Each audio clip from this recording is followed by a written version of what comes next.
Sir life style డిజార్డర్స్లో ఈ thyroid ఉన్న వాళ్ళు ఎట్లాంటి జాగ్రత్తలు తీసుకోవాలి సార్ ఈ సీజన్లో? యూజువల్గా బేసిక్గా మనం అర్థం చేసుకుంటే థైరాయిడ్కి మెజారిటీ డయాబెటీస్ ఎంతమంది సఫర్ అవుతున్నారో థైరాయిడ్ కూడా అంతే కాంపిటీషన్, అంతే ఇన్వాల్వ్మెంట్ అది ఉంది. Yes yes. అండ్ ఒకసారి థైరాయిడ్ అది ఎస్పెషలీ హైపోథైరాయిడ్ ఎక్కువ చూస్తూ ఉంటాం. తీసుకున్నప్పుడు అందరూ మెజారిటీగా ఎక్కువ వాడేది eltroxin tablets, okay, thyronorm tablets వాడుతూ ఉంటారు.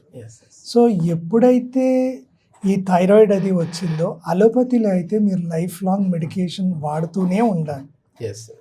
ఆపితే ఒక రోజు ఆపితే వాళ్ళ ఆ రోజు ఆ లైఫ్ ఎలాగుంటుందో అన్నది వాళ్ళకే తెలుస్తుంది. Okay okay. So without a pill my life is not regular or normal okay. In thyroid. అంటే మెయిన్ ఏంటి సార్, లక్షణం ఎట్లా ఉంటుంది సార్? ఒకవేళ సరే థైరాయిడ్ వచ్చిన వాళ్ళు ఓకే సార్, వాళ్ళకి వచ్చింది ఆ మెడిసిన్ ఆపారనుకోండి, కొంచెం వాళ్ళకి తెలిసిపోతుంది సింటమ్. కానీ లక్షణాలు ముందుగానే ఏమైనా తెలుస్తాయా సార్ వీళ్ళకి, థైరాయిడ్ వచ్చే లక్షణాలు ఏమైనా? సడన్గా హైపోథైరాయిడ్లో అయితే అధిక బరువు, ఓకే, జుట్టు ఊడిపోవటము, అలసట ఎక్కువ ఉండటము, చెమట ఎక్కువ పట్టటము, నిద్ర సరిగ్గా లేకపోవటము, ఆడవారిలో అయితే హార్మోనల్ ఇంబ్యాలెన్స్ వల్ల నీటి బుడగలు రావటం, పీసీఓడి ప్రాబ్లము, లేదా అన్వాంటెడ్ హెయిర్ హార్మోనల్ ఇంబ్యాలెన్స్ వల్ల పింపుల్స్ అది రావటము, పీరియడ్స్ డిస్టర్బ్ అవుతూ ఉంటాయి, డేట్స్.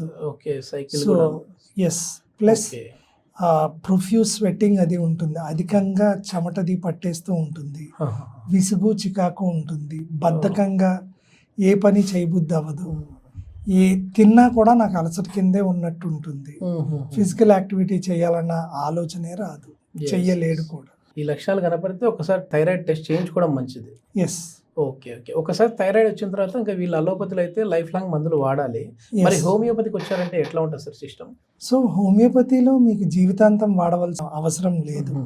సో థైరాయిడ్ అది మీకు వస్తే కేస్ టు కేస్ బట్టి కాన్స్టిట్యూషనల్ ట్రీట్మెంట్ ద్వారా ఎన్నో థైరాయిడ్ పేషెంట్స్కి జీవితాంతం మందులు వాడకుండా, అలోపతి మెడిసిన్ లేకుండా, లైఫ్ స్టైల్ కరెక్షన్స్ తోటి, డైట్ కరెక్షన్స్ తోటి, కాన్స్టిట్యూషనల్ ట్రీట్మెంట్ ద్వారా మీకు ఎన్నో అద్భుత ఫలితాలు అయ్యి డాక్టర్ కేర్ హోమియోపతి ఇచ్చింది.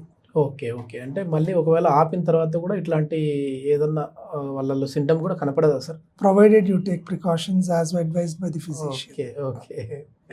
వీళ్ళల్లో ఎట్లా ఉంటుంది సార్? అంటే ఏమైనా ఇంతకుముందు మీరు చెప్పినట్టుగా వాళ్ళు వాటర్ ఎక్కువ తాగాలని డయాబెటీస్ వాళ్ళకి చెప్పారు, వీళ్ళు కూడా ఏమైనా ఎట్లాంటిది ఫుడ్ ఏమన్నా మంచిగా తీసుకోవాలనేది? అవాయిడ్ చేయవలసింది కొద్దిగా క్రూసిఫరస్ వెజిటబుల్స్ అంటాం. అంటే మనం cauliflower, cabbage, soybean, meal maker, పాలకూర, బ్రొకోలీ లాంటి అవాయిడ్ చేస్తూ ఉండాలి. Okay okay sir. ఇప్పుడు మీరు చూసిన తర్వాత ఈ యొక్క లక్షణాలు కానీ మీకు డాక్టర్ కేర్ హోమియోపతి యొక్క కాన్స్టిట్యూషనల్ ట్రీట్మెంట్ ద్వారా మీరు సంప్రదించాలి అనుకుంటే స్క్రీన్ మీద కనబడుతున్న ఈ నెంబర్కి ఇమీడియట్గా కాల్ చేయండి. నమస్తే. అన్నిటికంటే ముఖ్యమైనది ప్రతి ఒక్క నిమిషం కాంపిటీషన్, పరుగు, ఒత్తిడి. సో మెంటల్ హెల్త్ డిస్టర్బ్ అయినప్పుడు ఫిజికల్ హెల్త్ ప్రాబ్లమ్స్ ఎక్కువ అవుతాయి. Okay okay. సో కంపల్సరీగా ఎప్పుడైతే అవగాహన లోపం అది ఉందో ఆటోమేటిక్గా ఈ చిన్న ఏజ్లో ఈ యొక్క ఇబ్బందులకి గురవటంలో ఆశ్చర్యం ఏమీ లేదు. ఇది అర్థం చేసుకుంటే ఆటోమేటిక్గా we will start thinking and we will start taking precautions. Okay. మగవాళ్ళ సామర్థ్యాన్ని తగ్గించే 4 చెడు అలవాట్లు ఏమున్నాయి సార్? Smoking, drinking. ఓకే. ఈ ఒకటైతే అన్నిటికంటే most killer is your stress. Okay. ఒత్తిడి. 4 అధిక బరువు. Okay okay. ఒబెస్ వల్ల కూడా ఈ సామర్థ్యం తగ్గుతుందా? 100% తగ్గుద్ది. Okay okay.